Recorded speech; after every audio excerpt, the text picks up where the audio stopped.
Credibility factor அப்படின்ற ஒன்றுக்குள்ள பரந்தாமன் நகர்த்துறாரு. கிரெடிபிலிட்டின்றது பல கோணங்களில் பேசணும். ஆமாம். ஒன்று ஆளுமை, அந்த நிற்கிற முதலமைச்சர் வேட்பாளருக்கு கிரெடிபிலிட்டி இருக்கா, அவங்க கட்சிக்கு கிரெடிபிலிட்டி இருக்கா, அவங்க ஏற்படுத்தியிருக்கிற கூட்டணிக்கு கிரெடிபிலிட்டி இருக்கா, இந்த அம்சங்களின் அடிப்படையில் தான் வாக்காளர்கள் தங்களுடைய முடிவை செலுத்துவாங்க.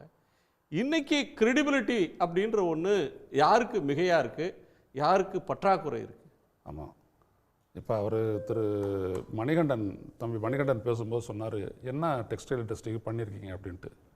கடைசியாக இன்றைய நிலையில், அதாவது இந்த யூஎஸ்னுடைய அந்த 50% டேரிஃப் வர்றது வரைக்கும் நீங்கள் பார்த்தீங்க அப்படின்னா, இந்தியாவில் வந்துட்டு அதிகமான எம்ப்ளாய்மெண்ட் கொடுத்துருக்கிற state Tamil Nadu. Textile apparel industry அதில் 28%. இந்தியாவில் இருக்கக்கூடிய டோட்டல் எம்ப்ளாய்மெண்ட்டில் தமிழ்நாடு மட்டும் 28%. எக்ஸ்போர்ட்டில், இந்தியாவுடைய டோட்டல் எக்ஸ்போர்ட்டில் தமிழ்நாட்டினுடைய பங்கு 20%. இது வளர்ச்சியாக வீழ்ச்சியா? ரைட். அப்போது இந்த எம்ப்ளாய்மெண்ட்டோடு சேர்ந்து தான் இப்போ இவர் சொன்னார் இல்லைங்களா, அந்த தனிநபர் வருவாய் வருது. அப்போ எம்ப்ளாய்மெண்ட் இல்லாமல் தனிநபர் வருவாய் வராது. எம்ப்ளாய்மெண்ட் எப்போ வரும்னா வளர்ச்சி இருந்ததுன்னா தான் வளரும். அப்போ இதுதான் அந்த சர்க்கிள். ஒன்று இண்டஸ்ட்ரி இன்வெஸ்ட்மெண்ட்டு, பிறகு எம்ப்ளாய்மெண்ட்டு, பிறகு தனிநபர் வருவாய். இதெல்லாம் நீங்கள் சேர்த்து பாருங்கள். நீங்கள் எந்த நித்தி ஆயோக்னுடைய எந்த ஸ்டாட்டிஸ்டிக்ஸில் வேணாலும் எடுத்து பாருங்கள். 2021க்கு பிற்பாடான தமிழ்நாட்டினுடைய நிலை எதில் வேணாலும் நீங்கள் எடுத்துக்கங்க. எக்ஸ்போர்ட்டு, எம்ப்ளாய்மெண்ட்டு எல்லாத்தையுமே. இது வந்துட்டு ஒரு ரெஸ்பான்சிவ் கவர்மெண்ட். அதுதான் ரொம்ப முக்கியம். அதுதான் மக்கள் மனசில் நிற்கும். ஏதாவது ஒன்று அப்படின்னோம்னா அணுகலாம், கிடைக்கும் அப்படின்ற ஒரு நம்பகத்தன்மை இருக்குது இல்லைங்களா, அதுதான் இங்கே பெருசு. இந்த நம்பகத்தன்மையை பெற்றிருக்கிறதுனால தான் இந்த அரசு வந்துட்டு ரொம்ப கம்ஃபர்டபுளாக வந்துட்டு பயணிச்சுக்கிட்டு இருக்குது. இதை தோற்கடிக்கணும் அப்படின்னோம்னா எல்லாரும் ஒன்று சேர்ந்தால் தான் முடியும் அப்படின்னு சொல்லிட்டு இன்றைக்கி பாஜகனுடைய தலைவர் கூட சொல்கிறதுக்கு காரணம், திரு எடப்பாடி பழனிசாமி சொல்கிறதுக்கு காரணம், எல்லாரும் சேர்ந்தால் தான் நம்மளால் தோற்கடிக்க முடியும்னு சொல்கிறதுக்கு காரணம், இங்கே அந்த அதிருப்தி ஃபேக்டர் அப்படின்றது அவங்களுக்கு உதவலை இல்லை அப்படின்ற ஒத்த காரணம் தான். ஆட்சிக்கு எதிரான அதிருப்தி அலை இருக்கும். எப்படி இருந்து தான் தீரும். இப்போ ஒருத்தர் வீடு வாங்க போகிறாருன்னா அந்த இடத்துல அந்த ரெஜிஸ்ட்ரேஷன் சார்ஜ் அதிகம் அப்படின்றது கிடைக்கும். ஆனால் யாரை கிடைக்குது? அது நடுத்தர கீழ்மட்டத்தில் இருக்கக்கூடிய அந்த ஏழை எளிய மக்களை கிடைக்குதான்னா இல்லை.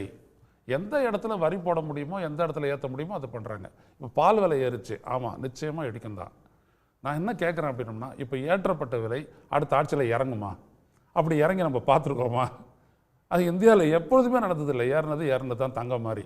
கொஞ்சம் இறங்கி இன்றைக்கி கத்தால 280 ரூபா இறங்கி இப்போ 750 ரூபா ஏறி இல்லை, இந்த கதை தான். நான் என்ன சொல்ல வரேன், இந்த கவர்மெண்ட்டு ஒரு ரெஸ்பான்சிவ் கவர்மெண்ட்டாக இல்லையா? சும்மா சென்ட்ரல் கவர்மெண்ட்டை காட்டிட்டு சும்மா இல்லை.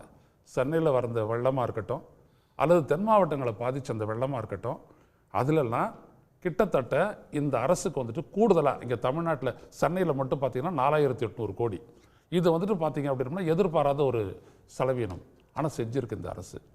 இதை விட அதிகமாக தென் மாவட்டங்களில், அந்த தென்காசி, திருநெல்வேலி, தூத்துக்குடி, கன்னியாகுமரி, அங்கே ஏற்பட்ட அந்த வெள்ளப்பெருக்கு. ஆனால் என்ன சொன்னது, நீங்கள் கூட்டணியில் இருக்கக்கூடிய அந்த பிஜேபியினுடைய மோடி அரசு என்ன சொல்லிச்சு?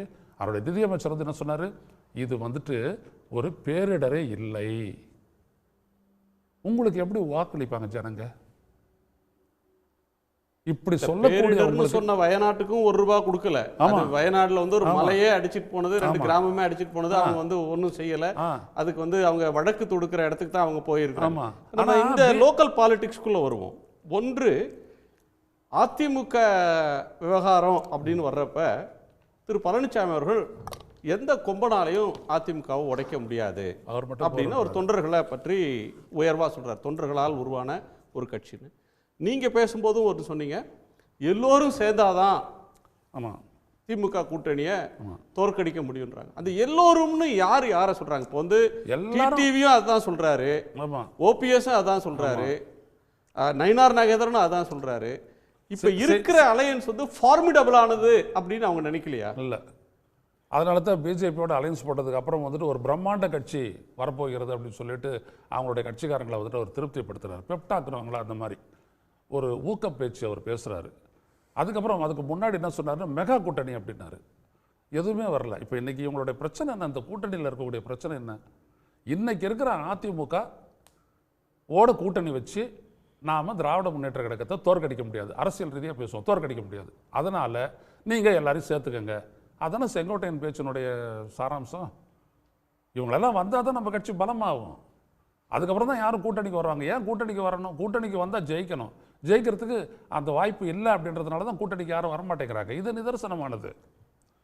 அப்போது இங்கே இடத்துல இருக்கக்கூடிய ஸ்டம்பிளிங் பிளாக் என்ன அப்படின்னோம்னா, இந்த ஆளுங்கட்சிக்கு எதிராக, இன்றைக்கு இருக்கக்கூடிய கட்சிக்கு எதிராக இங்கே இருக்கக்கூடிய பிரதான எதிர்கட்சியான அஇஅதிமுகவோ இல்லை இந்திய ஒன்றிய ஆளும் கட்சியாக இருக்கக்கூடிய பாஜகவாலேயோ தோற்கடிக்க முடியாத ஒரு நிலை ஏற்பட்டதுக்கு காரணம் பர்ஃபார்மன்ஸ் தானே. பர்ஃபார்மன்ஸ் தானே. இல்லாட்டி உங்களுக்கு அதெல்லாம் தேவையே இல்லையே. அதிருப்தி இருந்ததுன்னா போதுமே உங்களுக்கு. அணி பலமா இருக்கு. பெர்ஃபார்மன்ஸ்ன்றத வந்து எதிர்க்கட்சிகள் பேசுவதில்லை. எதிர்க்கட்சி சொல்றது வந்து அணி பலமா இல்லைங்க. திமுக கூட்டணி பலமான கூட்டணி. ஆமாங்க, பலமான கூட்டணி அப்படின்றது அது பிரதான கட்சியினுடைய, அது ஆட்சியில் இருக்க கட்சியினுடைய நம்பகத்தன்மை, பலம், அதனுடைய ரெஸ்பான்சிவ், அந்த கவர்மெண்ட்டினுடைய ஸ்ட்ரென்த் தானே அது. சும்மாவே அப்படி இருந்துருவாங்களா அப்படியே? இப்போ நீங்கள் என்ன சொல்கிறீங்க? திமுகவுக்கும் இப்போ அடிக்கடி சொல்லுவார் நம்ம தம்பி, அவர் சொல்லுவார் திமுகவுக்கும் அதிமுக 1.5% வித்தியாசம் தான் அப்படின்லாம் சொல்லுவார். அப்போ அந்த 1.5% வித்தியாசம் தானே அது? அப்போ இந்த கட்சிகள் இல்லைன்றீங்களா? அது அதெல்லாம் கிடையாதுங்க. இரண்டு சமபலம் கொண்ட கட்சிகள் கருதல. ரெண்டு சமபலம் கொண்ட கட்சி அப்படின்னோம்னா, செல்வி ஜெயலலிதா 43% 2016 வாங்கியிருந்த அந்த கட்சி அடுத்த சட்டப்பேரவை தேர்தலில் 33 குறையுது. 33ன்றது அடுத்து நடந்த உள்ளாட்சி தேர்தலில் 28% குறையுது. அப்புறம் நடந்த மக்களவை தேர்தலில் 21% குறையுது. ரைட்டுங்களா? என்ன காரணம்? இப்போ ஜெயலலிதா அவர்கள் காலத்து அதிமுக 43, இப்போ 21 பாதியா குறைஞ்சிருச்சு. ஆமாம், அதனுடைய ஸ்ட்ரென்த்து பாதியாக போச்சு. அதனால தான் இதில் இப்போ செங்கோட்டையனை விட்டு பிஜேபி பேச வைக்கிறாங்க. செய்யு, முதல்ல அதை பண்ணு அப்படின்றாங்க. அது ஏன்னா இவங்களெல்லாம் வந்தால் இப்போது 22 லட்சம் ஓட்டு வாங்குறாரு அப்படின்னோம்னா, போன மக்களவை தேர்தலில் டிடிவி தினகரன் அது யாருடைய ஓட்டு? அது ஏற்கனவே ரெட்டையில விழுந்த ஓட்டு தானே. அதானே இந்தாண்ட போச்சு. இப்போ அதுக்கப்புறம் நடந்த சட்டப்பேரவை தேர்தலில் வந்துட்டு 25 இடங்களில் வந்துட்டு தென் மாவட்டங்களில் இவங்க அஇஅதிமுக கேண்டிடேட் தோற்றதுக்கு காரணமே இவர் வாங்கின ஓட்டு தான் அப்படின்னு நீங்கள் சொல்கிறீங்க. அப்போ அதிமுகனோட ஓட்டு தானே ஸ்பிளிட் ஆகிருக்குல்ல. நீங்கள் பலவீனப்பட்டு இருக்கீங்களா? அப்படி ஸ்பிளிட் ஆனதெல்லாம் வந்துட்டாங்க. எல்லா தொண்டர்களும் திரும்ப வந்துட்டாங்க. இவங்கெல்லாம் உதிரிகள். கடைசியாக நீங்கள் வந்துட்டு தேர்தல் தான் இதற்கான உரைகள். தேர்தலில் இவங்க வாங்கின வாக்கு ஆர்பி உதயகுமார் போன்றவர்களோ மற்ற திரு எடப்பாடி பழனிசாமி போன்றவர்களோ சொல்வது வந்து டிடிவி தினகரன் பின்னால் போனவர்களோ, ஓபிஎஸ் பின்னால் போனவங்களோ, சசிகலா பின்னால் போனவர்களோ தனி நபர்கள் தான் இருக்காங்களே தவிர கட்சி தொண்டர்கள் ஒட்டுமொத்தமாக திரும்ப தாய் கழகத்துக்கு வந்துட்டாங்க. என்னங்க ஐயா அவங்க நிற்கிறாங்க. ரெட்டை இலை சின்னம் டெபாசிட் போகுது. அதுக்கப்புறம் என்ன அடிப்படையில் பேசுகிறாங்க? ரெட்டை இலையில் நிற்கிறவர் 9% ஓட்டு வாங்குறாரு. இதை எதிர்த்து பலாப்படம் சின்னத்தில் இருந்த ஓபிஎஸ் வந்துட்டு 3 லட்சம் ஓட்டு வாங்குறாரு, 41%. இதே மாதிரி தான் டிடிவி தினகரன் வந்துட்டு தேனி தொகுதியில் அந்த மாதிரி வாங்குறாரு. இதெல்லாம் அதிமுகனுடைய கோட்டை தானே. அங்கெல்லாம் எப்படி ரெட்டை இலை? திரு மணிகண்டன் ஐயா சார், இப்போ நீங்கள் சொல்கிற லாஜிக் நான் ஒத்துக்கிறேன். இதே மாதிரி ஐயா கலைஞர் கருணாநிதி அவர்களிடமிருந்து வெளியேற்றப்பட்ட ஐயா வைகோ அவர்கள் பெருந்துறை இடைத்தேர்தலில் போட்டியிட்ட போது திமுக 3ஆம் இடம் போயது. வைகோ சொன்னார், நான் தான் இனி திமுகன்னு சொன்னார். தொடர்ச்சியாக 4 நேரம் வந்து பேசினார். இப்போ தான் ஒன்றா நினைச்சிருக்காரு. அதே மாதிரி அழகிரி அவர்கள் இப்போ இது மாதிரியான பிரச்சனைகள் வரத்தான் செய்யுங்க. பெரிய கட்சி பாதிச்சுக்கலாம் பாருங்கள். ஏன் தொடர் வெற்றிமைங்க 23 ஆண்டு காலம் திமுக தமிழ்நாட்டில் முதலமைச்சராக உட்கார முடியல, எதிர்கட்சிகள் வர முடியல. இதுவெல்லாம் நடக்குங்க. இதுதான் இதையெல்லாம் தயங்கி இதுக்கெல்லாம் வந்து அஞ்சு போனீங்கன்னா அரசியல் இருக்க முடியாது. துணிச்சலாக நம்பிக்கையோடு மக்களை சந்திக்க வேண்டும். தமிழ்நாட்டு மக்கள் அறிவார்ந்த மக்கள் சொன்ன உண்மை. இப்போ நீ அறிவில்லாத மக்கள் இருந்தனா நீ திமுக தொடர்ச்சி வந்து பண்ணிக்கலாம். தொடர்ச்சி ஏன் திமுக ஜெயிக்க முடியல? ஐயா கருணாநிதி அவர்கள் இருக்கிற போதே திமுக தோத்துது. அதே மக்கள் தான் இருந்தாங்க. அப்படி அல்ல, ஒவ்வொரு காலகட்டத்திலும் திமுக செய்கிற தவறுகள் அதிமுக வந்தது. அதிமுக எப்படி தவறு திமுக வந்தது உண்மை.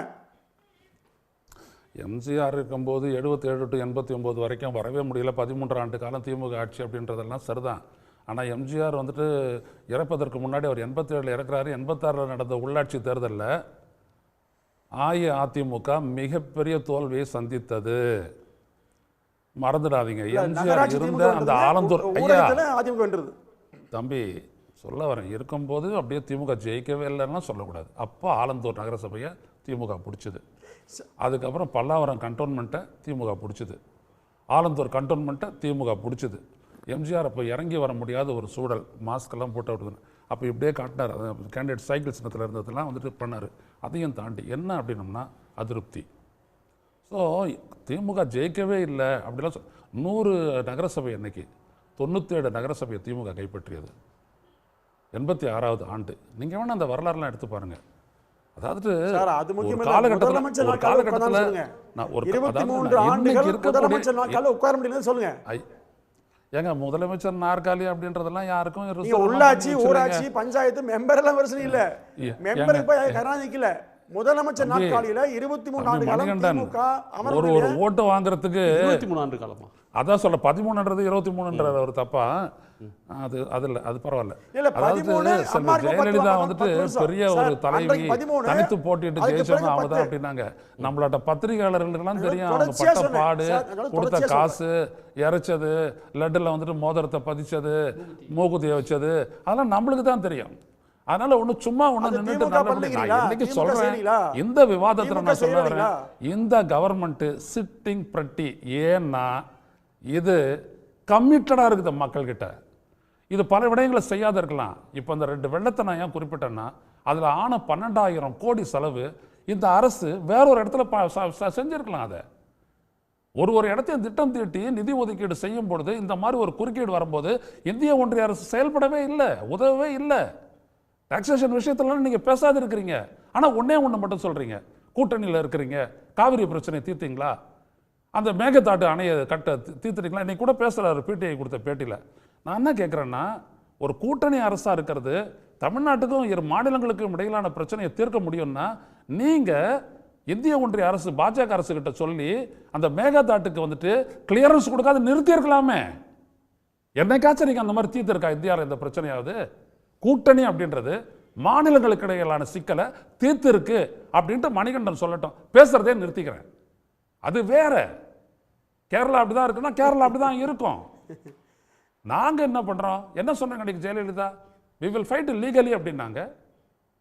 லீகலா தான் ஃபைட் பண்ணோம். கடைசியில் என்னாச்சு சார்? இபிஎஸ் காலத்துல லீகலா தான் சார் ஃபைட் பண்ணாங்க. ஆமாங்க ஐயா, நீங்க என்விரான்மென்ட் கிளியரன்ஸ் அவங்க கொடுத்தோமே. அப்ப கூட்டணி ஒண்ணு ஹெல்ப் பண்ணலையே. நான் அதை தான் சொல்ல வரேன், கூட்டணியை காரணம் காட்டாதீங்க. ஓகே. உடனுக்குடன் செய்திகளை தெரிந்து கொள்ள சன் நியூஸ் பெல் ஐகானை கிளிக் பண்ணுங்க.